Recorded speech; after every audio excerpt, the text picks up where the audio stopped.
saat ini tuh temanya relate banget ya sama rebranding Darul Quran Mulia, yaitu Sekolah Pemimpin Muslim Dunia. Nah kali ini kita gantian nih ngobrolnya. Saya ingin menyapa dulu Ustazah Aisyah. Assalamualaikum. Waalaikumsalam warahmatullahi wabarakatuh. Jadi Ustazah Aisyah ini adalah Ketua Umum Darul Quran Mulia. Nah, boleh tepuk tangannya ya Bunda. Tentu saja Ustazah Aisyah itu telah mencurahkan waktu dan tenaga untuk Darul Quran Mulia selama ini ya Ustazah ya. Nah sebenarnya apa yang dibutuhkan oleh santri dalam mempersiapkan diri untuk menjadi pemimpin muslim dunia? Silahkan Ustazah. Ya, terima kasih Mbak. Bapak Ibu yang dirahmati Allah, berdasarkan data yang dirilis oleh Bappenas, bahwa Indonesia akan memasuki bonus demografi pada tahun 2030 sampai tahun 2045. Bonus demografi ini merupakan istilah yang disampaikan oleh ahli ekonomi Harvard, David Bloom dan David Kleining, terkait dengan pertumbuhan ekonomi yang disebabkan oleh pergeseran struktur usia sebuah populasi.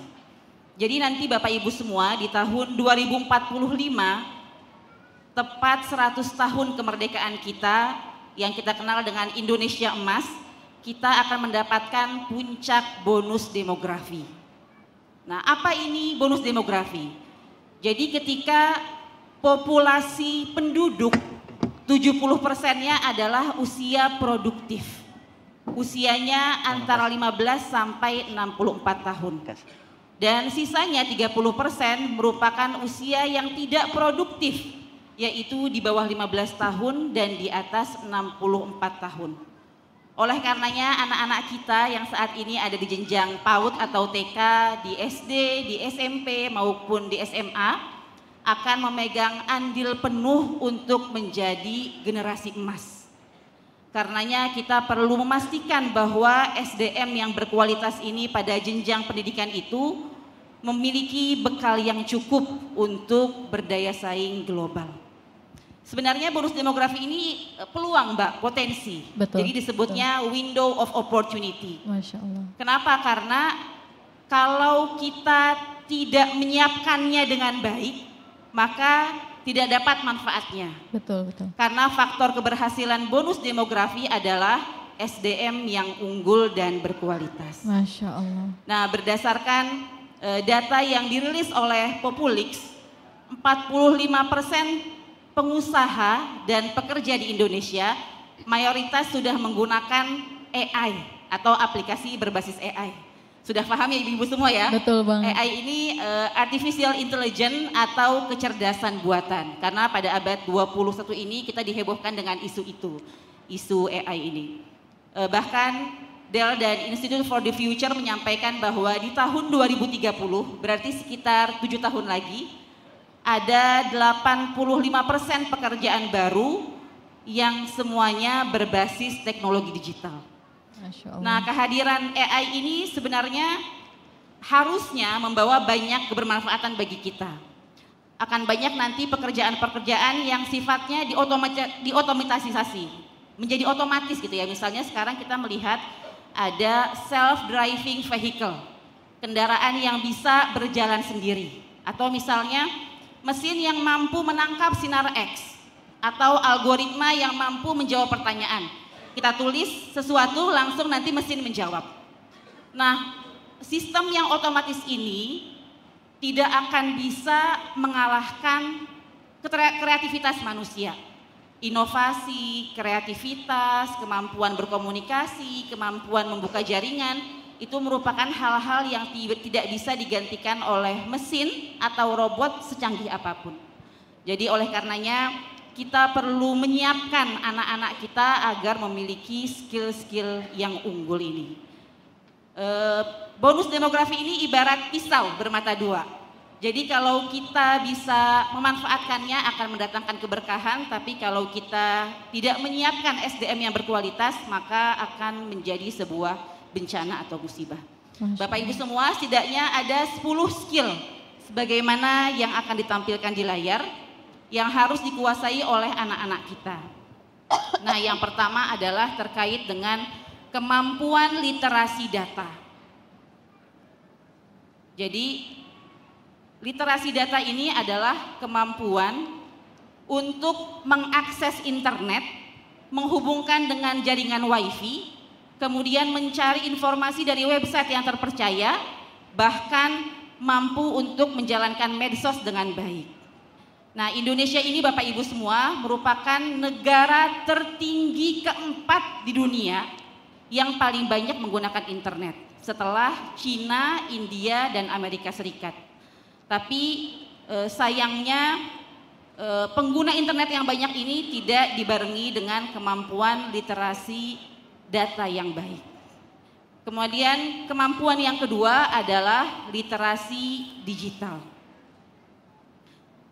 Jadi bagaimana anak-anak kita mampu memanfaatkan teknologi yang ada dengan sangat baik. Berdasarkan data yang dirilis oleh Kemenkominfo bahwa Indonesia merupakan negara yang paling rendah kemampuannya, yang kedua di Asia Tenggara dalam memanfaatkan literasi digital ini. Kemudian yang ketiga adalah kemampuan teknis atau keterampilan teknis. Tadi yang sempat saya singgung di awal bahwa keterampilan teknis ini kan memudahkan kita ketika bekerja atau ketika menghandle sesuatu. Kemampuan tadi ya, kemampuan manajemen proyek, bagaimana merancang sesuatu, memulainya, mengawasi, kemudian mengevaluasi. Ada juga misalnya manajemen media sosial, bagaimana membuat informasi-informasi yang terlihat kompleks, kita melihat sesuatu yang kompleks, kemudian kita tuliskan dengan bahasa yang mudah, yang sederhana, sehingga orang mudah untuk memahaminya ini.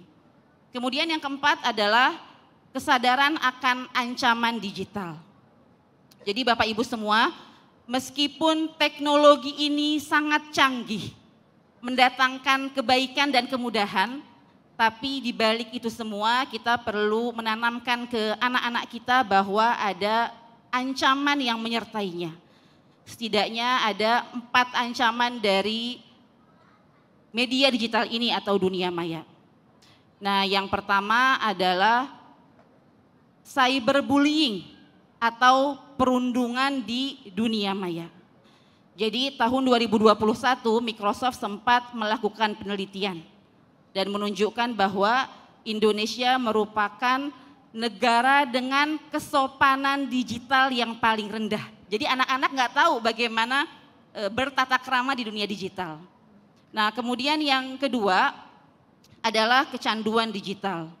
Jadi berdasarkan data dari Social Media Addiction Statistic, ada 210 juta orang yang terkena kecanduan digital. Bahkan di Amerika Serikat, mayoritas remajanya menghabiskan 9 jam sepekan hanya untuk bermain medsos. Kemudian yang ketiga adalah peretasan akun. Penting bagi kita untuk mengganti password secara berkala gitu ya, mengkombinasikan antara karakter, huruf, dan angka.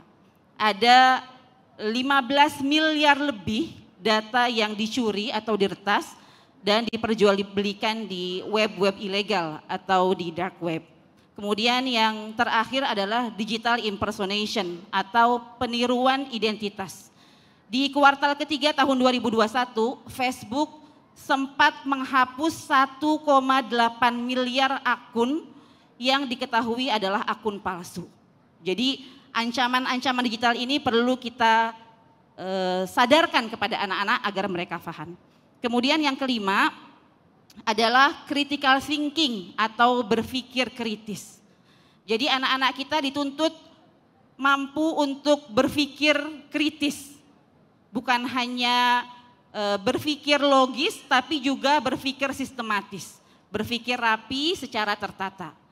Bahkan mereka harus mampu menghubungkan antara data dan fakta yang ada. Kita paham bahwa saat ini marak terjadi misinformasi. Informasi palsu beredar di mana-mana, bahkan masyarakat umum mudah terframing dengan informasi palsu. Betul untuk kepentingan-kepentingan tertentu.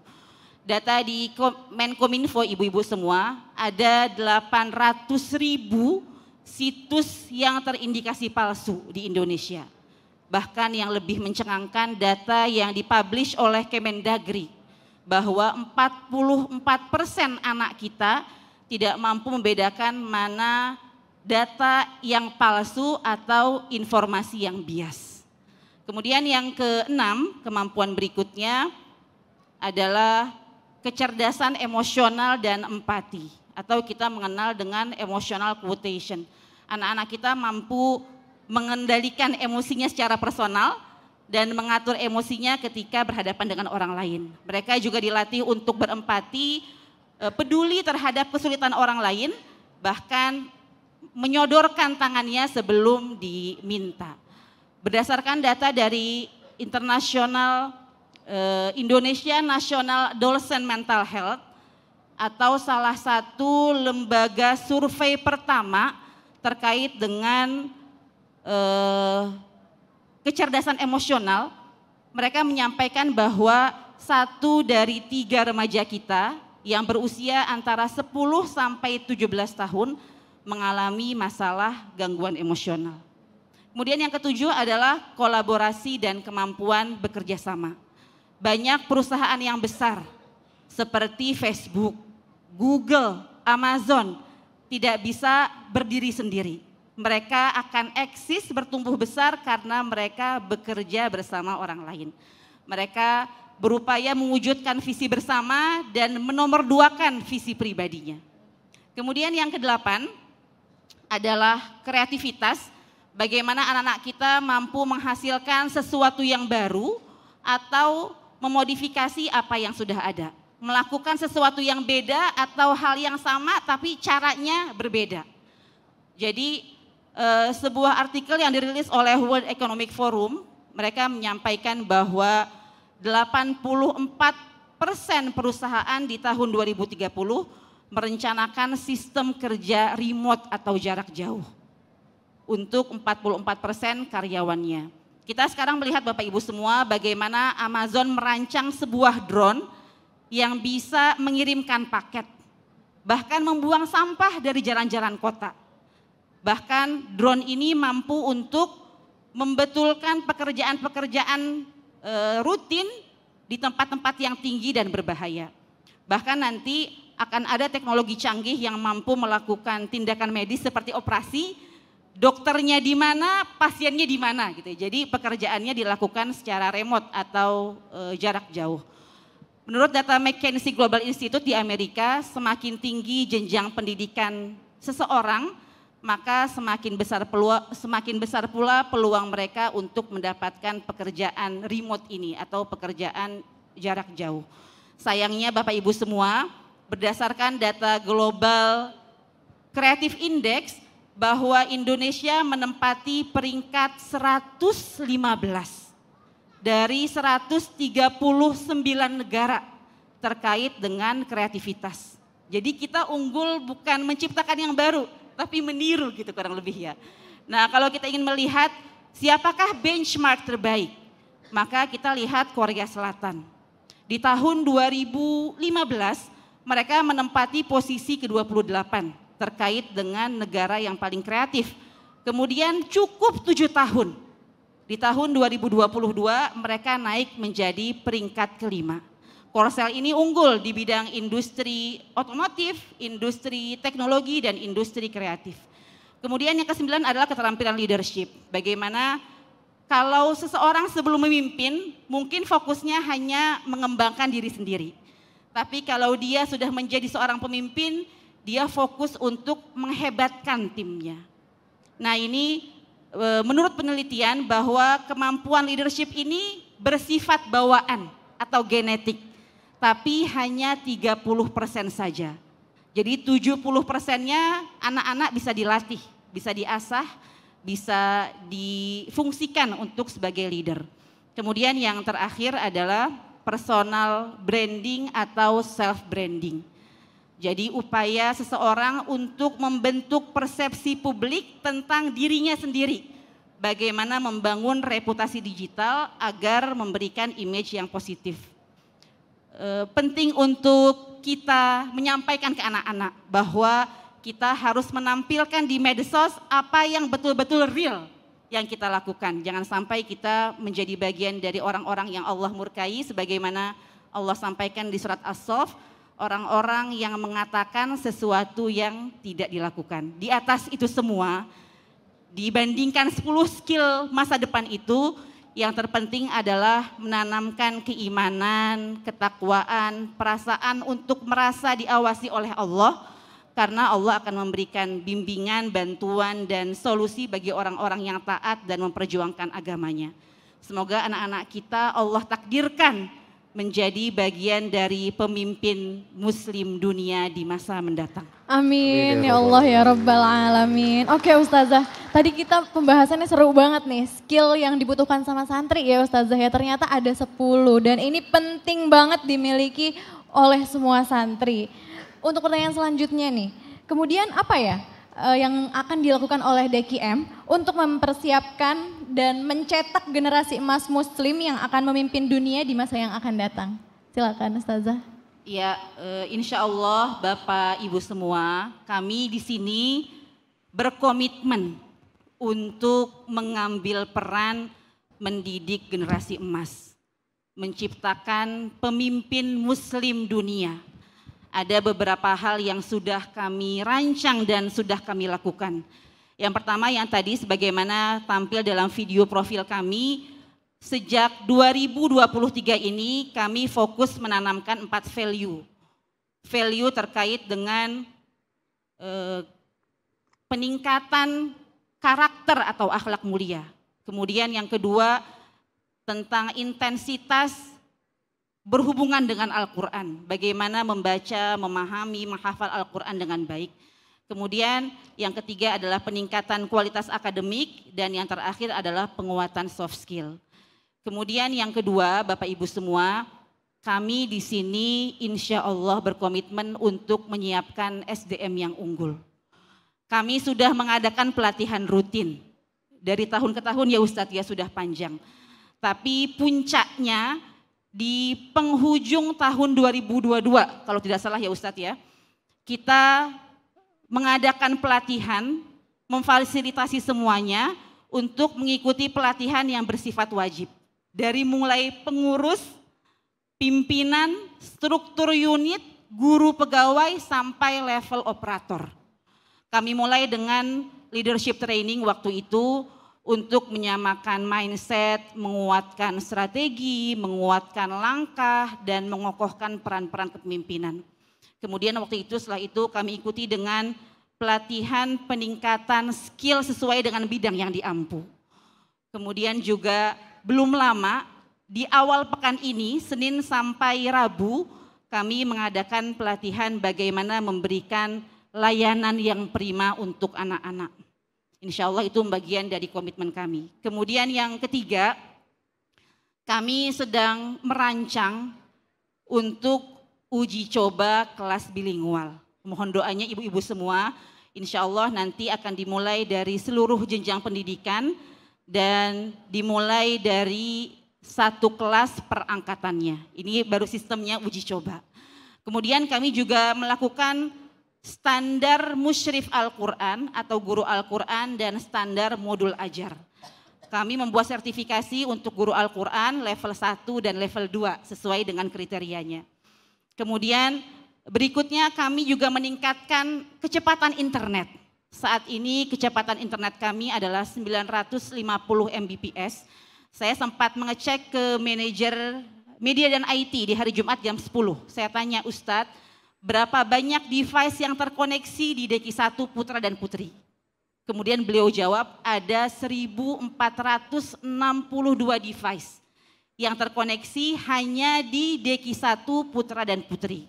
Karena anak-anak kami di jenjang SMA saat ini sudah tidak lagi menggunakan hardbook atau buku cetak, tapi mereka sudah menggunakan iPad untuk media belajar. Maka kecepatan internet ini merupakan hal yang primer bagi kami.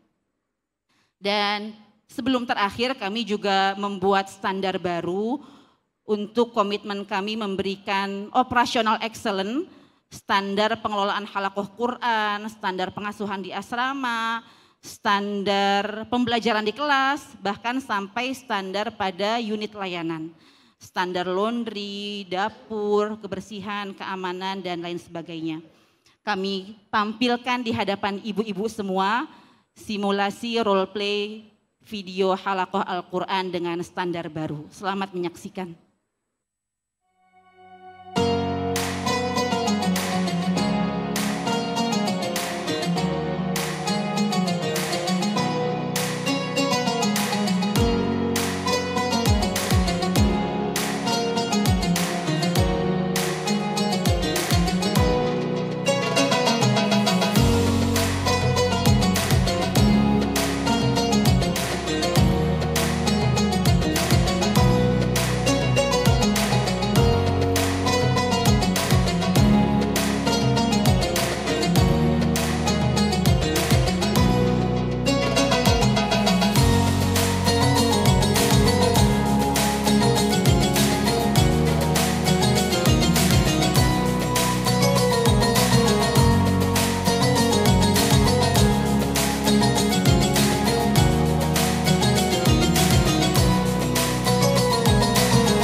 Assalamualaikum warahmatullahi wabarakatuh.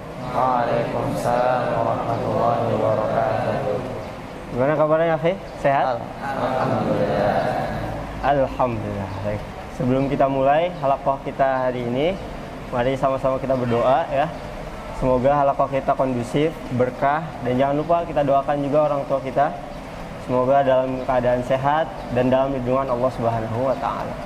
Pada Nanda Izes, silakan pimpin doa. Sebelum kita mulai berdoa, alangkah baiknya kita mengangkat kedua tangan kita dan menundukkan pandangan. Bismillahirrahmanirrahim. Rabbighfirli wa liwalidayya warhamhuma kama rabbayani shaghira. Rabbi shrah li sadri wa yassir li amri wahlul 'uqdatam min lisani yafqahu qawli. Rabbi zidna ilman warzuqna fahman. Amin. Nah, sebelum kita maju satu-satu, nanti silakan untuk setoran terlebih dahulu ya, secara bergantian ke partnernya masing-masing. Saya dikasih waktu 10 menit, nanti baru Ustadz panggil satu persatu untuk store.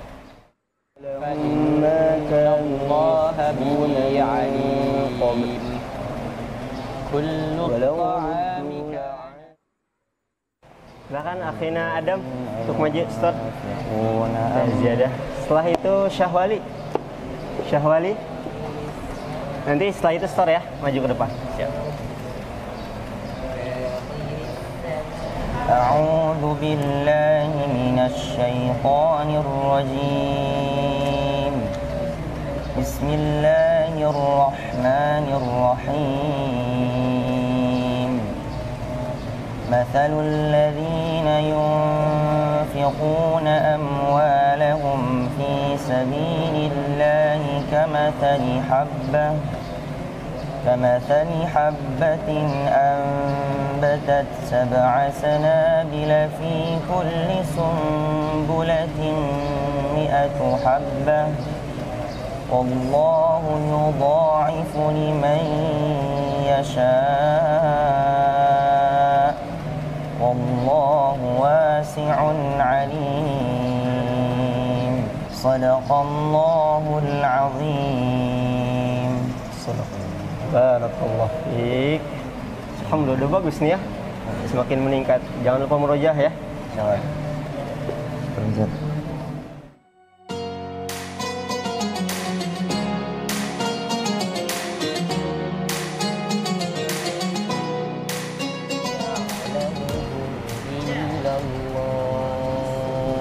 Syahwali. Ya, maju. Ya.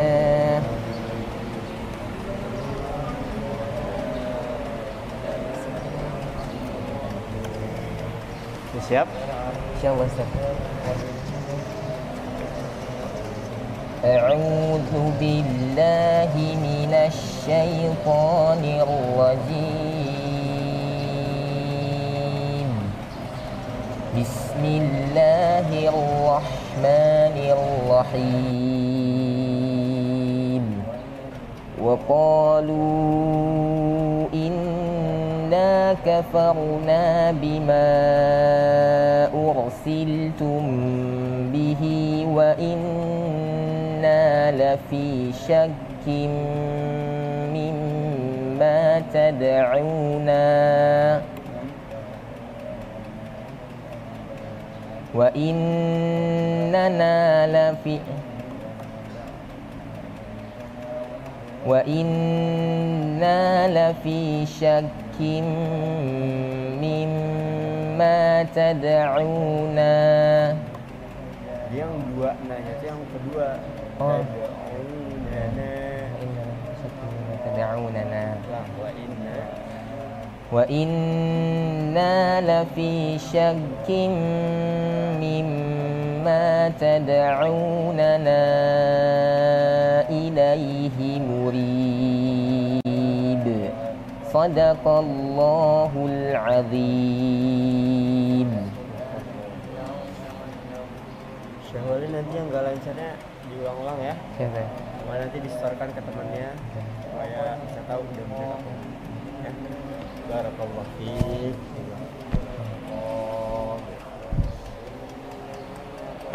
Alhamdulillah, halaqah kita udah beres ya hari ini. Semoga hafalannya semakin kuat, semakin lancar. Semoga pertemuan kita diberi dalam keberkahan Allah Subhanahu wa taala. Kita tutup dengan istighfar 3 kali. Astaghfirullahaladzim, astaghfirullahaladzim, astaghfirullahaladzim. Dan doa kafir majelis. Subhanakallahumma wa bihamdika asyhadu an la ilaha illa anta astaghfiruka wa atubu ilaik.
Ya, terakhir insya Allah Bapak Ibu semua sebagai bentuk komitmen kami terhadap perkembangan dan kemajuan teknologi akan segera hadir di hadapan ibu-ibu semua.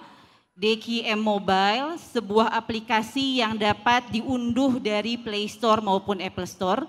Insya Allah di dalam aplikasi ini di DQM Mobile, Bapak Ibu dapat memantau proses pembelajaran dan capaian anak-anak secara real time. Misalnya tadi ada capaian hafalan Quran ziadahnya, capaian murojaahnya, Kemudian juga insya Allah akan dilengkapi dengan fitur-fitur tambahan seperti misalnya fitur konsultasi dengan BK kami, psikolog kami, fitur konsultasi dengan musyrif asrama di bagian pengasuhan, dan juga fitur konsultasi dengan wali kelas di pembelajaran akademik. Selain itu, insya Allah kami akan menjalankan sistem cashless di Darul Quran Mulia. Nanti transaksi putra-putri kita akan langsung terkoneksi dengan HP Bapak Ibu semua. Bapak Ibu bisa melihat berapa transaksi jajan anak-anak sehari. Mau di top up berapa, mau dibatasi berapa. Insya Allah fitur ini akan sebentar lagi hadir. Desainnya sudah hampir finish. Mohon doanya dan dukungannya Bapak Ibu semua. Semoga kami bisa memberikan layanan terbaik dalam merespon perkembangan zaman untuk kemajuan anak-anak kita ke depan. Terima kasih banyak. Masya Allah, luar biasa sekali nih penyampaian dari Ustazah Aisyah. Keren banget ya, teknologinya sekarang canggih.